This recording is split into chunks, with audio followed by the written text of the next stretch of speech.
If it's Wednesday, political violence in America once again in the spotlight as Solomon Pena, the election-denying failed Republican candidate from New Mexico, accused of plotting a string of shootings at the home of Democrats in New Mexico, appears in court for the very first time. Plus, the White House ramps up its efforts, attempting to discredit House Republicans as the administration braces for political and legal fights tied to oversight in general and those classified documents specifically.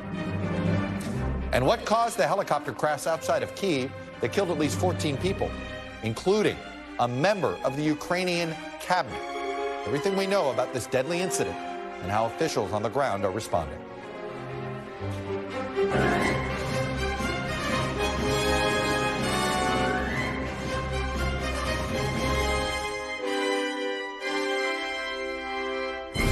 Happy Wednesday. Welcome to Meet the Press Now. I'm Chuck Todd here in Washington, and we're going to begin today with the latest out of Albuquerque, which has become the latest scene in a string of disturbing instances of political violence tied to election denialism.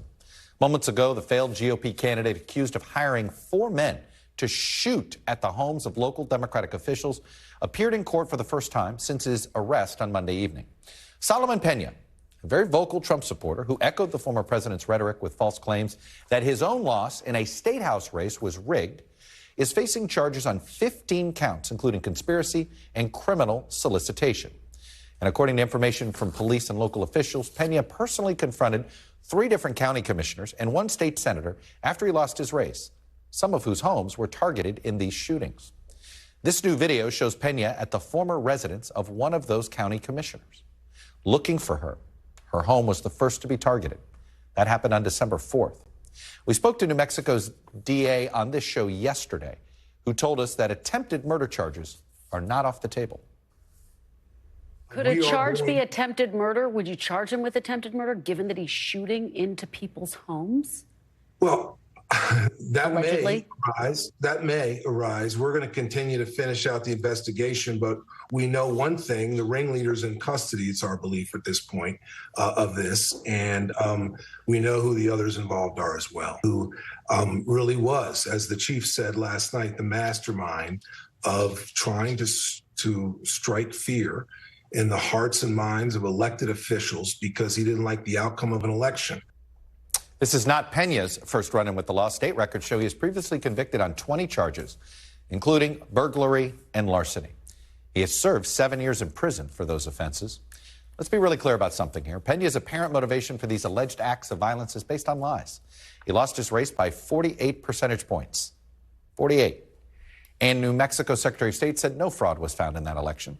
This incident appears to be yet another instance of how election denialism has sparked acts of political violence. We saw it on January 6th when election deniers rallied to, quote, stop the steal and attacked the Capitol where lawmakers were certifying the election. And we saw it in Brazil just a couple weeks ago where the former president, Jair Bolsonaro, sowed doubts about their election, resulting in thousands of his supporters storming Brazil's capital in an intentional look-alike, if you will, echo of the January 6th insurrection. And they attacked the Supreme Court and the presidential palace as well in Brasilia. And now we have an election denier in court in New Mexico for his role in a string of shootings at the homes of local officials. So anybody that thought January 6th was some isolated incident in this country, it's pretty obvious just in this month alone that it is not. In a moment, we're going to speak with Albuquerque's police chief. But first, Vaughn Hilliard is outside the courthouse, and he joins me now. So, Vaughn, you've been on the ground here. So let's start with what you've learned about Pena. I know he was in court, pretty brief. And what were the charges he's facing right now? Right. His initial court appearance just wrapped up. He just exited. He is being currently detained about 13 miles from where this virtual courthouse hearing was taking place here in Albuquerque. Of course, the 4 lawmakers who were targeted are all residents here of Albuquerque. To note, no bond was presented to Solomon Pena here at this time, meaning he will stay behind bars until his next court appearance here come February 1st. Those are the developments. He is facing 15 13 serious charges here from prosecutors. This is somebody who is already a convicted felon. One of the charges against him is for being a felon and maintaining a firearm, a weapon. And that fourth shooting incident, the prosecutors allege that he attempted to fire one of the weapons at home himself before it malfunctioned. But the prosecutors lay out that there was a conspiracy here at play. Now, one to note, it was quite a ragtag team here, apparently. But over the course of the 2 months of investigations here, authorities were able to put together quite damning evidence that links Solomon Pena, a vehicle registered under his name, with shell casings from firearms that were linked to individuals who had been text messaging with Pena with specific addresses to the four lawmakers targeted. So there's quite a circus here at play. Ultimately, none of these lawmakers were physically harmed, but we went to one of those, the former county commissioner, Debbie O'Malley,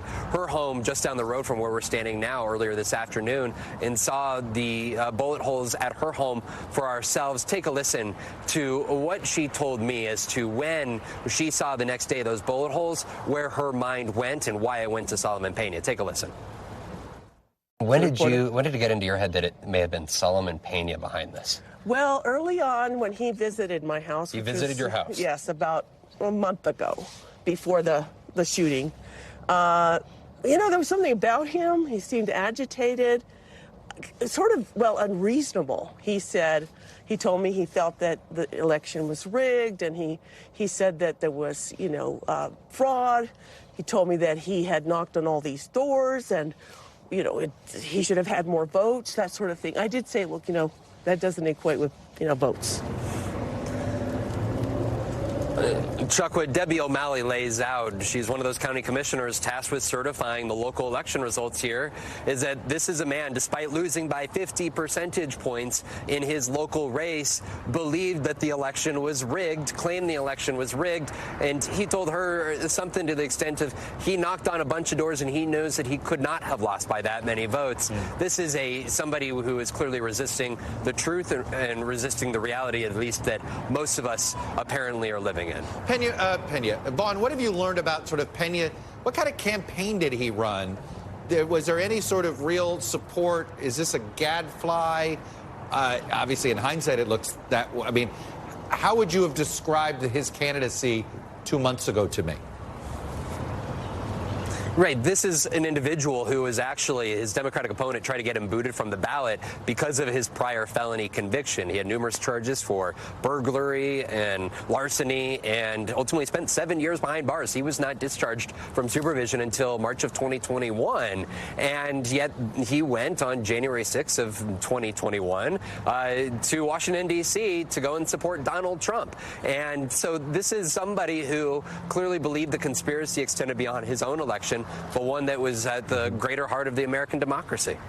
Vaughn Hilliard, Underground First in Albuquerque. Vaughn, thank you. I'm joined now by the police chief of Albuquerque, in Albuquerque, New Mexico, Harold Medina. Chief Medina, thank you for taking a few minutes. I don't envy the job local law enforcement has with this sort of what's going on now with our politics in general. What have you learned about Pena as a threat in hindsight versus maybe how he was dealt with in the moments that these actions took place? Chuck, it's important for us to recognize that, a lot of people suspected it could be Pena. We had early information that he was somebody that numerous people had spoken to. You've probably heard from some of the county commissioners, but we didn't have any evidence that linked him or any reason for us to think that he was involved other than a hunch from some individuals. Good, solid police work. We had, sheriff's deputy pull over a car an hour after Senator Lopez's case, officers picking up shell casings. Then we got enough leads where we could go and we could get to the point where we made an arrest. And we sat on information a while trying to build our case and get evidence back. But before this, we had no indication that Mr. Pena or no information that would have led us to believe that Mr. Pena was actually involved other than the hunch from individuals. So I guess the question is how much, look, I say this, and you tell me how often you deal with this, but are political threats on the rise? And when you get these calls, what do you do with them? You know, that's one of those things is political threats do seem to be on the rise. And we consistently get individuals calling us, asking us for advice. And it's got to the point where, as a department, we want to be able to quickly identify trends. A lot of the individuals involved in these cases actually reached out through me in various means. And there's a couple that I told them, look, we need to get a police report done. We need to get somebody out there to gather evidence, look for evidence. And we handle the situation in that way. But we need to identify these trends earlier. And we are now working on developing a system where any elected official will be flagged in our system. Yeah. And an on-call deputy chief will be notified if they're a victim of some kind of crime, so that we could quickly see that there's a pattern and that something is occurring. We knew something was up, but it was just a matter of getting the right evidence to tie them all together. And that all came through in the last week and a half. When I think about this, do you have the resources to be there for every county commissioner who needs police protection? You know, Chuck, I think that's why it's important that we be good partners with everybody in the Albuquerque metro area. And this was evident last year when we had a string of shootings against individuals from the Muslim community. We united as law enforcement, and we really were able to be successful and provide resources, conduct an investigation, provide security to this community. So it was very easy for us to shift gears now. And the local sheriff helped us with the protection, the county commissioners, state police helped us with protection of state officials. And we also assisted in some of those dignitary protections. And we had investigators working on the case. FBI and ATF were crucial. ATF got information back to us quickly. So this is about working well together. This is about making sure that we're all able to work and understand and assist one another. And that's the only way we're able to get through that, because absolutely not, we do not have enough resources to be putting somebody at every single politician's home. You've already mentioned 2 federal agencies that you've had to work with here. How involved has the FBI been? The FBI has been a great partner. Their special agent in charge is very open to us, meets with us regularly, has done great work with us in the past, and we've had a partnership.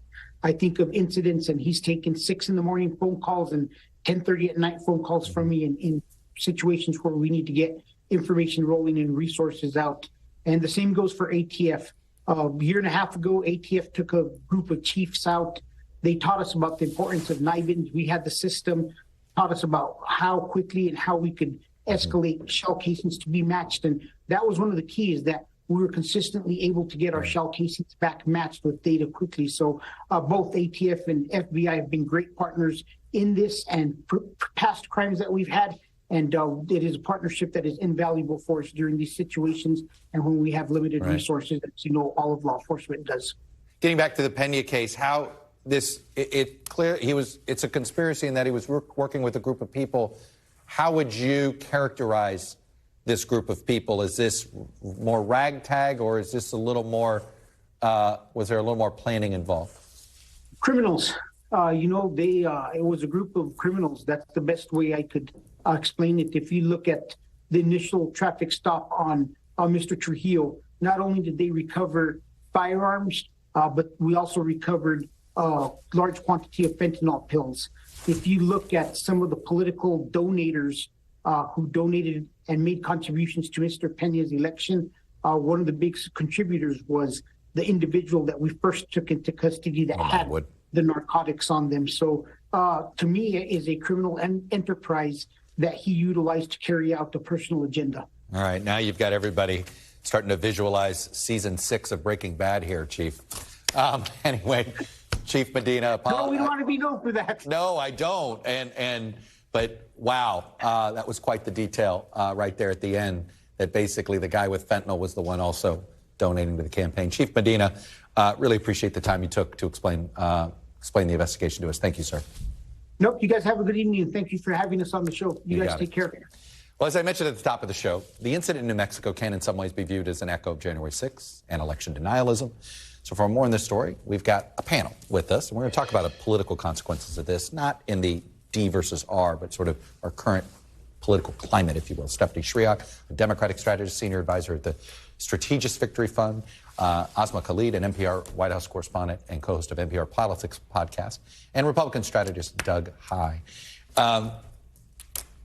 This is the unintended consequence, or intended, who knows if we want to call it unintended or intended, of what what we've all been concerned about the weaponization, the whether what we saw even before January 6th, and it's all playing out the way, sadly, so many experts here said it would. Right, this fear of political violence. I think that for a long time leading up to the 2020 election, there was this demonization of the other, this growing partisanship that I think anybody who's really spent times working on campaigns or covering campaigns was pretty acutely aware of. And then we saw, I think, with 2020, that election, this growing sense of political violence. I mean, look, to your point, I think that it is still, to me, shocking when I saw the news, though, of how clear this was. I mean, we hear threats about political violence, and I don't know that they seem to be as tangible as what we saw in New Mexico with explicitly a candidate who lost his seat, saying that conspiracy theories that the election was stolen from him, and then working on this operation to specifically target Democratic officials.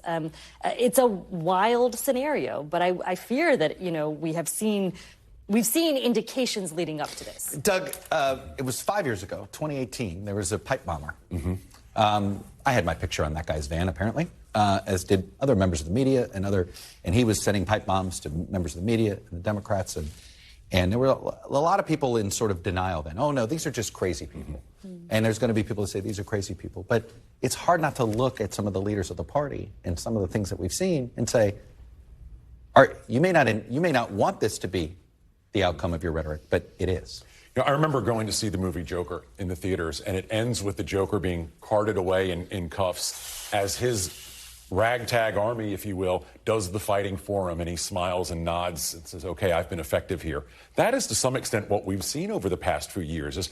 As Donald Trump is on a shelf, we'll see if that's temporarily or not. We see what's happened in New Mexico now. Obviously, we all know what happened just a block away on January 6th, where people were indiscriminate, or if not indiscriminate, they wanted to kill at least one Republican, Mike Pence, and one Democrat, Nancy Pelosi, and anybody else who might be collateral. This is the cost of this constant ratcheting up of the political rhetoric and the temperature that we feel, and this is the natural outcrop of it. Yeah, Stephanie, I was thinking about it earlier this week. They posted a nice little story about what's happened at local school board meetings and city council meetings, right? Yes. And if you told me violence broke out at a school board meeting and that's a story tomorrow, it could happen in any state in America, and it wouldn't shock me. And it wouldn't surprise anybody, happening. not in this current environment, right? We are living in this current environment. And this, sadly, you're like, oh, this was inevitable. I just didn't know what state it would be in. And the problem here is a lot of this has been brewing for a long, long time. We have a lot of angry folks in the United States. It's been actually just a week ago, 12 years since Gabby Giffords was shot, and we lost so many lives in Arizona in a political attempted assassination. And since then, we have just every year, it has gotten worse and it's gotten worse. And in my 11 years of serving as president of Emily's List, I will tell you the number of threats that our women candidates, all the candidates get it, but the women candidates and the women of color have gotten so nasty and so dangerous. And it's the death threats and other threats that I won't even say on television because it is just traumatizing. Yet, what's amazing to me when I think about all those folks and all those school board members and the people who run elections in this country have to stand for election to get those jobs, they're still doing it. People are still believe enough in this democracy to step up and run for office. And I'm like, we got to do everything to back those poor people up. Let me connect. It's it's funny. I'm going to connect this to George Santos because I did a podcast today with both a New York Times reporter who's done a lot of the uncovering, Nick Fondos, who's done a great job, and a political consultant, Daniel Scarpinato. And he goes, you know why we have the George Santoses of the world run? We didn't have any other. There's no other. And he wasn't involved in that race, but he said, good people don't want to run. So then all of a sudden, it's sort of like this, one hits, it picks another, impacts another. So we're not getting the best and the brightest to even run. Possibly, but I want to be a bit optimistic. I mean, I would say after 2018, I'm not quite there. I'd like to know. You saw so many, I think, people who had never run for office raise their hand and say, no, I want to be a part of this system, right? You saw a sort of historically diverse number of women who were elected to Congress after 2018. I mean, I do think that these kind of cycle, everything goes in this cycle, right? And it ebbs and flows. And so you have this pushback where you see violence, and then you have, I think, folks who are saying, no, despite this violence, I still want to participate in the system. I still want to run for office. Look, I mean, I think the challenge is, though, with political violence. I mean, I was thinking, just to connect this actually to what's going on in Congress right now with the appointments, right? And you're seeing who's getting on committees, and you're seeing what happened with Marjorie Taylor Greene, you know, and I so would is there say, a penalty for her rhetoric or not? Is there a penalty for the political violence? And I'm not saying, I mean, she made plenty of comments that you could say are anti-Semitic, Islamophobic. That's rhetoric. But I think what surprises me is when there's no penalty for the threats of political violence, right? Or the threats that people are posting where they're memes of actual violence. To me, that's a higher level, right? You know, right? There's no Doug, threats to that. What it turns into is just a game of whataboutism. So you say, I can't believe you're like, well, have you seen this against me? Right? Everybody's like, no, I'm a victim too. And that's how you wash your hands of somebody else's violence. Look, it's nonstop, and it is a problem for getting and attracting good people to run. You know, just a couple blocks away from us at the Senatorial Committee for Republicans and Democrats. Their job right now is called candidate recruitment. And it's to try and entice people to run. And when that person doesn't run in that state, let's say Chris Sununu from New Hampshire last cycle, it's considered a failure. The reality is, and then who backs into it though, right? Who ends up with exactly? I mean, the point is that like the best and the brightest say no. Then you go down a level, then you go down a level, then you go down a level, and you know. And you have two problems. One, everything that we've just talked about political rhetoric and violence. Then also the fact that Washington doesn't tend to get a lot done. So there are two reasons to discourage people from running for office. I say, but I do still feel, and to be a little optimistic too, at least on the Democratic side, we still are seeing really good, talented people step up. But it is getting harder. The recruitment is not, first off, it's never very easy. Let's just face it. It is not easy to run for office in this country, period. You're putting your whole self out there. You're putting your family out there. It's been the case forever. Now it's another layer. And we need to think about that. What I was so interested in your interview there, a lot of things shocked me in that interview, but one of the things was, your question was, well, okay, is it your responsibility now to protect all of the county commissioners? I don't know. And even just thinking about the congressional members, the vast majority of congressional members have no security whatsoever. You know, legislatures, they don't have any security whatsoever. Like these folks are out there with nothing. I'm not sure what the answer is. And these campaign committees are paying for security now. If you want to look at something interesting, go look at FEC reports and see how much money went to security on these campaigns. Do we need to ask ourselves why our politics in the last 10 years got so violent? And it got violent even before Donald Trump. Donald Trump rode this a little bit. You know, I've seen some theories that say it began with the Great Recession, and the people that are angriest are the ones that lost the most. I mean, I'm sort of obsessed with this question. The January 6th insurrectionists, it's been interesting. If you ever read all the backgrounds of them, most of them had a failure in their life and some sort of financial failure in their life in some form or another. I mean, I do think there's been a growing polarization. I mean, I think about this all the time because I grew up in an area of the country that was largely Republican. Most people who had sort of higher education left that community or that county, and you end up, I mean, it's the story of the big sort. Most people end up living around people who have similar political ideologies to themselves. Now, I would argue the danger is that over the last decade and a half, a lot of folks, I would say on both the left and the right, are increasingly uninterested in their fellow American. I mean, they're genuinely not wanting to even talk to neighbors. And that's to me a great failure. I would argue it's even a failure at times, I think, of journalism. I don't think journalists are always curious to do that. The only thing they're hearing is that even the media system is an echo chamber. Is an echo chamber. So you get to live exactly in the news feed I promise you that in some of the partisan spaces, they're having this conversation, but in a different framing. And our incentive structure in the media, but also campaign fundraising is upside down. We don't talk about Gus Bilirakis from Florida or the job that Kay Granger is going to do as approach chair. We talk about the same 10 members of Congress, and they all spin everybody up. By the way, another plane just landed safely at National Airport. Breaking news. Excellent. No, my point is we don't cover when it goes well. We don't. This conversation could have gone on a lot longer. You guys did terrific with it. Stephanie, Doug, Aspen, thank you. Coming up, divorce from reality, political stunts. That's what the White House is accusing House Republicans of after some of the party's more controversial and far-right members were named to the committee tasked with oversight of the administration. What it means for the White House, battling new legal and political headwinds next. Plus, Jackson, Mississippi's water crisis persists 5 months after a major outage drew national outrage and federal attention. The city's mayor is going to join us one-on-one here on set later this hour. There's a lot of money that was sent to Mississippi. Will it be sent to Jackson? You're watching Meet the Press now.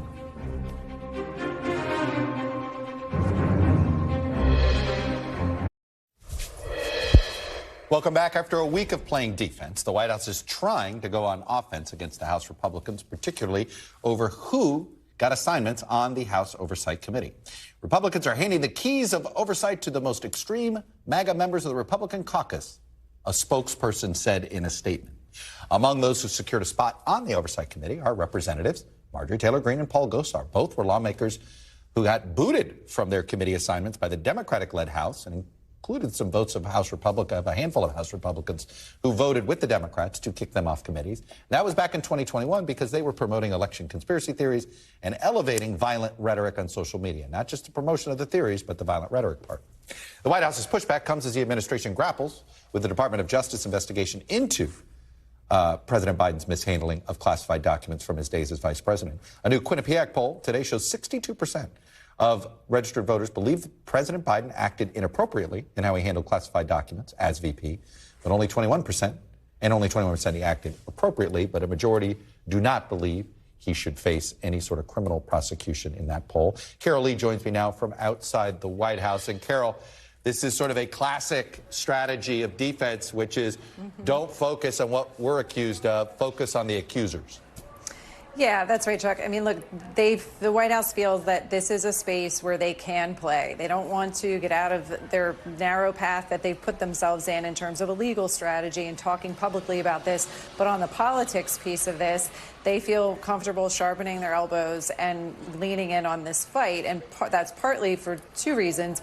I mean, one, the way that these committees have shaken out allows the White House to frame the narrative as investigations coming from House Republicans as being politically driven and unserious. And so they can make that argument. There's also a feeling inside the White House that some of these requests that have been made of the president since the documents issue came to light are just not seen as real, in the sense of they point to this request for visitor logs at the president's private residences. That's something that officials think that the House Republicans know that wouldn't have existed, and also they didn't ask for similar visitor logs for when former President Trump was under scrutiny for his handling of classified documents. So this is an area where they feel comfortable getting in the muck a little bit, and they're sort of setting the stage with the statement today after these committees have been filled to decide whether or not they can cooperate. And if they don't, then they have this argument, at least publicly, that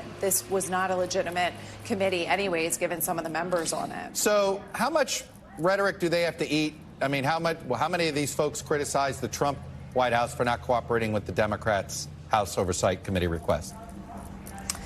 Yeah, I mean, that's another issue, right? That they're going to have to contend with. But, no one seems to care about hypocrisy in Washington anymore. So, it's just doesn't Think about really how matter of exist. fact you just said that, Carol.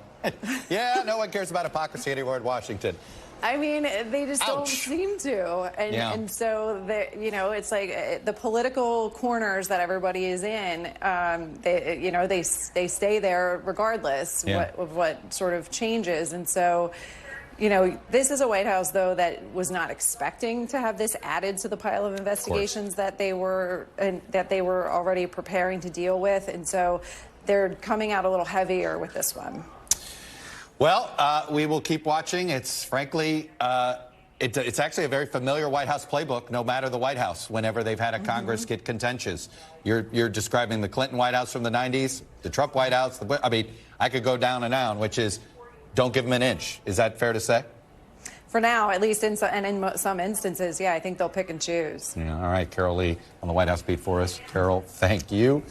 For more on the growing tension in Capitol Hill over committee assignments, as well as how the George Santos saga exposed a serious vetting problem in all of our political culture, check out today's episode of the Chuck Toddcast. It's interesting. I have both a reporter's take and a consultant's take on sort of how did George Santos happen. Up next, meet the new generational divide in American politics. We have some brand new NBC News polling data on the divergent views held by Gen X, Millennials, and Gen Z. We're going to dig into the numbers and show you where these voters were 10 years ago and where they are today. You're watching Meet the Press Now.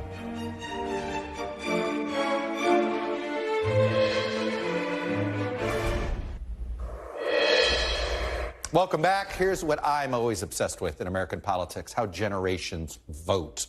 And when I mean generations, X, Z, millennials, boomers, more, you've got it.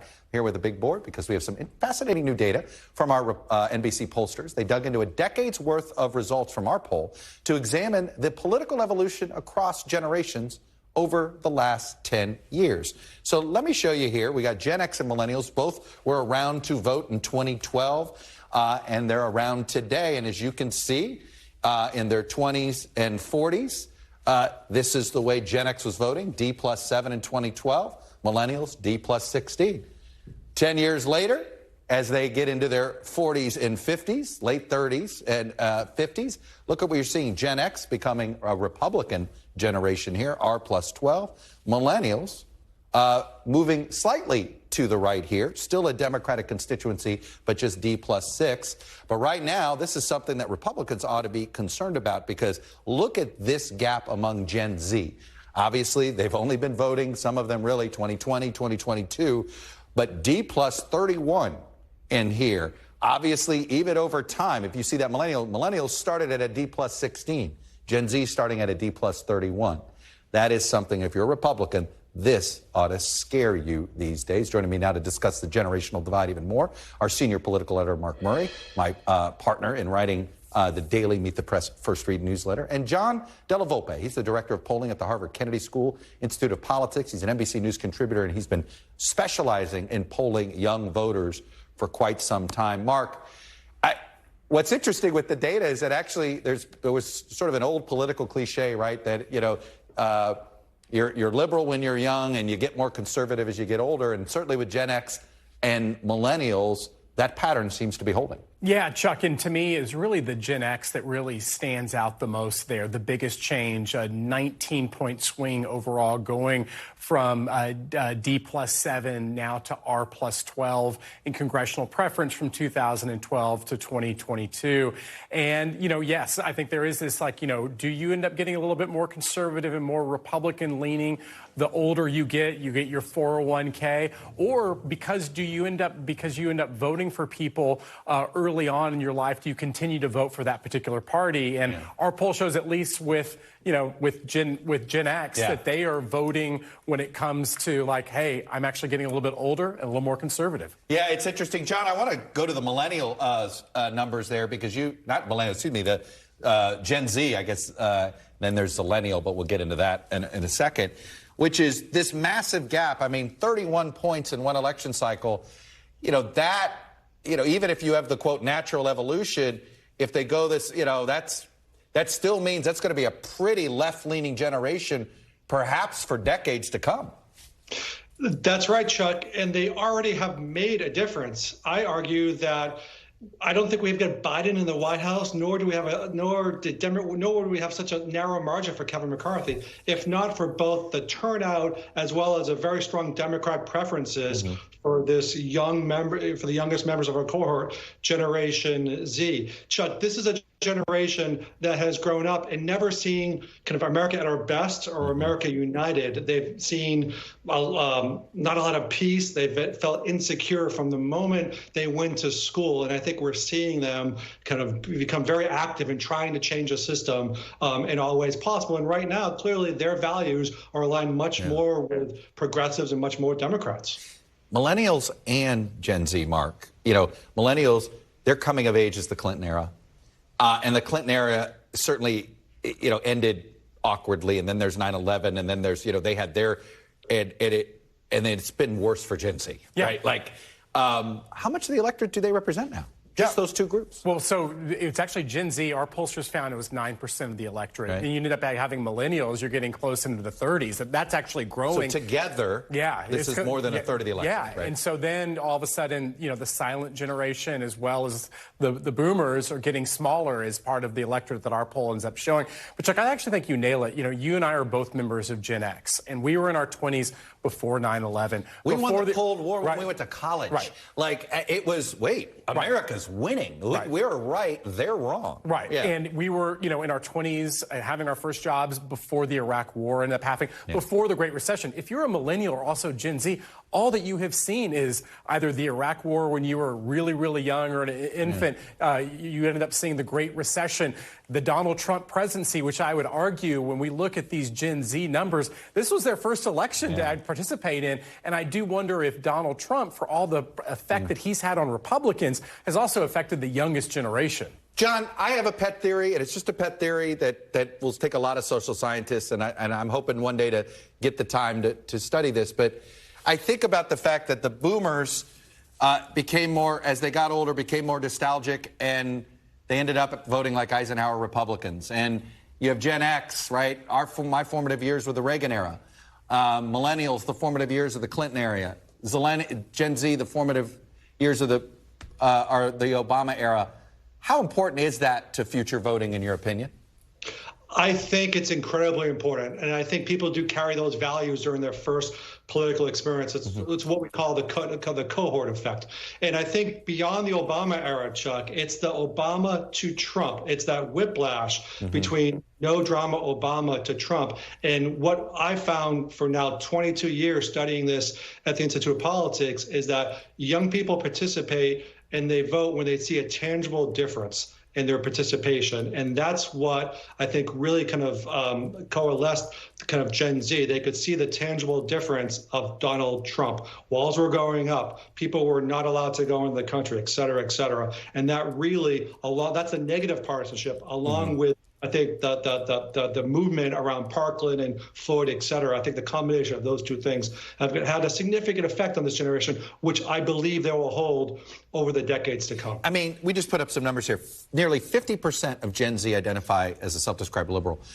The number never crossed 40 back in the day for Gen X or during that era, or even the boomers. I mean, it does feel like, the boomer, if you look at the boomers, say, late 60s, early 70s. Well, and Chuck, this also is putting pressure on the Democratic Party, too. We've actually been following over the last several years the progressive turn for Democrats, and those numbers actually explain why. If you're actually a Democratic Party leader and you see this is the newest generation, this is going to be a progressive party. It's hard actually to go back to be, hey, let's be the moderate neoliberal political party when these are you're going to be your base voters over the next several election cycles. And John, it's funny, you look at it this way and you say, well, of course someone with the last name of Clinton had a hard time winning over Gen Z. And I don't mean that in any disrespect to her, but maybe she didn't fit the moment on that side. Well, therefore, she needs to work especially hard, right, to prove herself and to listen and to kind of engage with this generation. I think that, certainly the Biden administration, Democrats, I think for the first time, I've been at this for 22 years, as I said, are beginning to really understand that and to change not only their policies, but their politics to appeal to this generation. Now, I think the point about millennials is important, which is why I think, anyone who wants to kind of further connect with this generation, we need to see more on housing policy and politics. Yeah. We need to do the same thing on childcare, I think, as well. Well, and one reminder here, Mark, Gen X is the smallest of the four generations we're talking about, right? The boomers are huge, millennials are huge, Gen Z's big. Gen X, part of it is the definition people give to Gen X to shrink it. But that's a pet peeve of mine. Everybody's a boomer as far as, everybody wants to be included there. But, Republicans can't take comfort in Gen X moving toward them because of that millennial number. Well, and going back, Chuck, when you and I were both growing up, Ronald Reagan actually won the youngest voters at that election cycle. Right. Of course, it was smaller. They were the first Gen X voters. We're now like 2 decades in that Democrats continue to win younger voters. And at some point, it becomes unsustainable for a political party. And then when you look at our numbers, that these youngest voters, Gen Z, are D plus 31. Yeah. I do think that to me, is maybe one of the biggest political forces we have moving forward over the next 20, 30 years. It really is. It's going to be fascinating to watch. John Della Volpe over at Harvard, you've been doing terrific work on this specific topic for, as you put, for decades. And I think people are appreciative of that. Mark, as always, sir, thank you. Up ahead, President Zelensky addresses world leaders hours after that fatal helicopter crash that killed more than a dozen Ukrainians, including his government's interior minister, a member of the Ukrainian cabinet. The latest from on the ground in Ukraine next. You're watching Meet the Press now.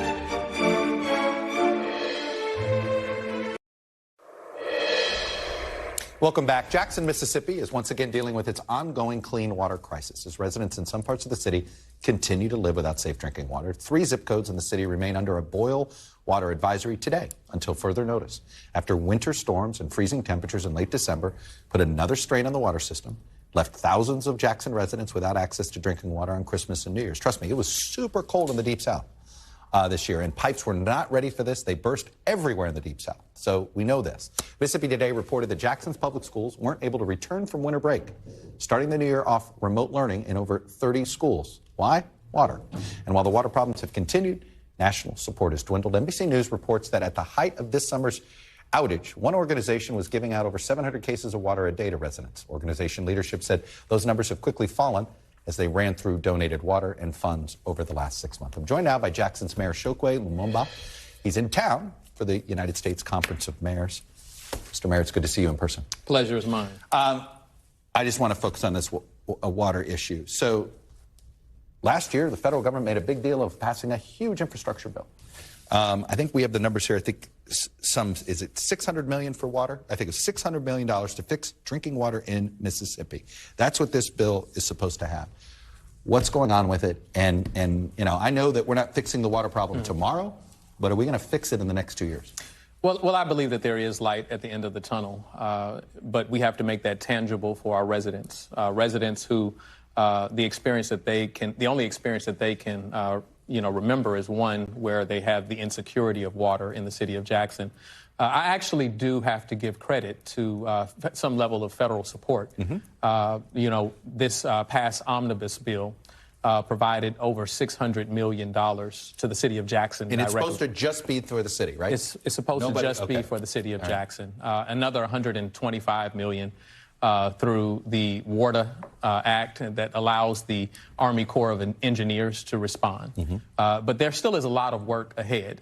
And the reality is that this is something that residents have had to contend with for far too long, decades, in fact.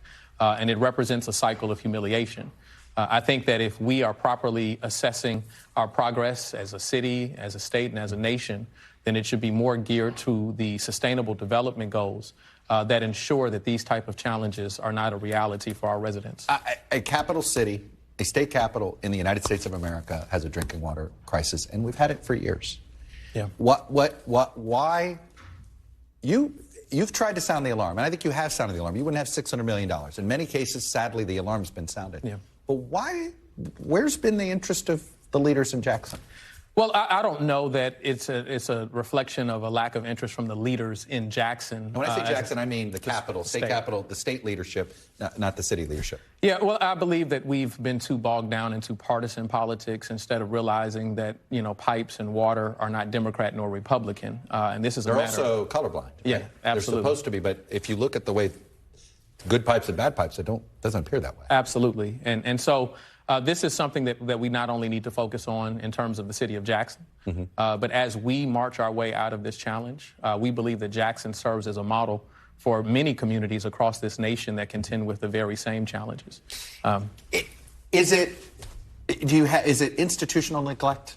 I mean, if you were to sit here and say, what's the root cause? Yeah. Well, I think that you have to put that in the hands of past leadership, because there have been legislative requests for decades now. You told me it goes back to the 80s. It goes back further than water that. issue in Jackson. My earliest memory is in '89, when I moved to Jackson in '88 as a little boy, and we contended with the challenge of not having water. But there are residents in my city who often reflect even further back than that. When I talk to, experts in the field of water distribution, they tell me that it is not a normal occurrence to deal with a boil water notice. Yeah. That is not a reality in Jackson. And so we have grown up in a space where to deal with a boil water notice, we think is just something that you deal with every couple of months. Does it shock people when they leave Jackson and go to other cities that, you turn on the water and you can drink it? Absolutely. Well, it's certainly something that they grow to appreciate when they leave the city of Jackson, because for far too long that has been our reality. If we've got a drinking water infrastructure situation, tell me about your sewer system. Tell me about broadband expansion. I'm going to assume that all of that is atrophying. Yeah. Is it? Well, it's a similar narrative in Jackson as you find in most cities, and your question sets that up because we do have the same challenges. In fact, before there was recognition nationally around our drinking water challenges, we were under, federal consent decree for our wastewater challenges. And so I think that it is important that as we see communities like Jackson. You were at a federal consent decree. Yes. So that means there was some illegalities? Like it was that poorly managed? I think it's just the regulatory function of the EPA that recognizes the inefficiency. It was inefficient on the state and city level. Absolutely. Wow. But I think that this is an opportunity to create a roadmap of how we deal with these issues. While I commend and think that it's necessary that we have the regulatory function of the EPA, we also have to more than just identify that cities are challenged in this way. We have to meet that challenge. And so I think that is happening under Administrator Regan. Who we've had very candid discussions in how we chart a path that not only acknowledges that these circumstances exist, but how do we fund them and remove them from being a part of our lives? It's hard not to look at this and say, if Jackson was a Republican city, would you be getting more attention? Well, from the state leadership. Yeah, well, I think that it is important that I recognize the obvious. I owe honesty to my constituents. I want to be clear that critique is directed towards the leadership. I've had the governor suggest that is me speaking poorly about Mississippians. I know Mississippians to be generous, kind, loving people. But the leadership that turns a blind eye to any community not only needs to be called out, but needs to be corrected. And so that's what I feel is my role. Let me ask you this. You're up for re-election in 2025. Do you think there's reliable drinking water coming out of every faucet in Jackson? No schools on this by then? Is this something, are we 2 years away? Are we 3 years away? What's realistic? I believe that the occurrence of people not having water pressure, the occurrence of people having repeated boil water notices will be less frequent by that time. But I believe that, we also have to develop a narrative that shares with people that we didn't get in this challenge overnight. Yeah. It's something that was the accumulation of decades of neglect. And we won't get out of this challenge overnight. And so it will take that time. I know that most people don't care how a watch works, Chuck. They just want to be able to tell time. And they deserve to not have to worry about those things. But it's part of our communication. Well, whatever little sense of urgency any members of the media can do on this, it's one of those to me. It's like this drinking water should be a priority. Anyway, Mr. Mayor, good luck. Good to see you. Thanks for coming in. Still to come, we're going to go live to Kyiv with the latest on the war as officials investigate the cause of that deadly helicopter crash. Stay with us. You're watching Meet the President.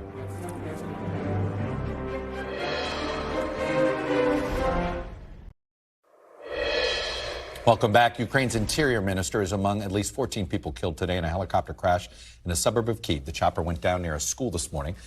One child was confirmed among the dead. 11 children were taken to the hospital.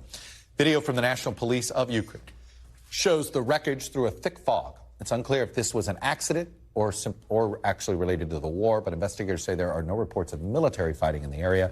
President Zelensky observed 1 minute of silence in memory of those killed in the crash before delivering a virtual address to the World Economic Forum in Davos. Zelensky urged the international community to act swiftly in its support for Ukraine during this war. Russia needed less than 1 second to start the war. The world needed days to react with first sanctions. The time the free world uses to think is used by the terrorist state to kill. Ralph Sanchez is on the ground for us in Kyiv tonight, Kyiv time. Ralph, what more are we learning? And tell us about this interior minister. Well, Chuck, he was one of the most senior members of President Zelensky's cabinet. He was responsible for internal security. I guess you could say his position kind of the equivalent of the Secretary of Homeland Security in the United States. But that doesn't really cover it. This man was in charge of the police. He was in charge of the emergency services. And these are major, major roles during wartime. Now, President Zelensky says the absolute top priority for his government is to figure out what happened today. He has given that task to the State Security Agency of Ukraine. They say, Chuck, they are not ruling out anything at this point. They're looking into the possibility of pilot error. There was heavy fog in Kyiv this morning at the time of the crash. The possibility that there was some kind of technical malfunction on board that government helicopter. But, Chuck, they are also looking into the idea that this could have been some kind of deliberate act to bring that helicopter down, killing not just the interior minister, but his deputy and several of his most senior aides. Now, as you said, there is no indication the helicopter shot down by Russian aircraft. We haven't seen any Russian fighter jets over the city. But obviously, when a cabinet official of that rank is lost, the Ukrainian service, state security, you can understand, wants to run down every lead. I don't have a lot of time. How often do you see helicopters being used as transport for government officials, Ralph? Very quickly. Well, it varies. The Ukrainian government, as you can imagine, holds its cards pretty close to its chest in terms of the movement of government officials. I have to say, it was something of a surprise to us to learn that this minister was flying around, especially in these weather conditions. That it did seem unusual. Anyway, Ralph Sanchez on the ground force in Ukraine. Ralph, thank you. Thank you all for being with us. We'll have more Meet the Press Now tomorrow, but you're going to get more NBC News Now right now with Hallie Jackson.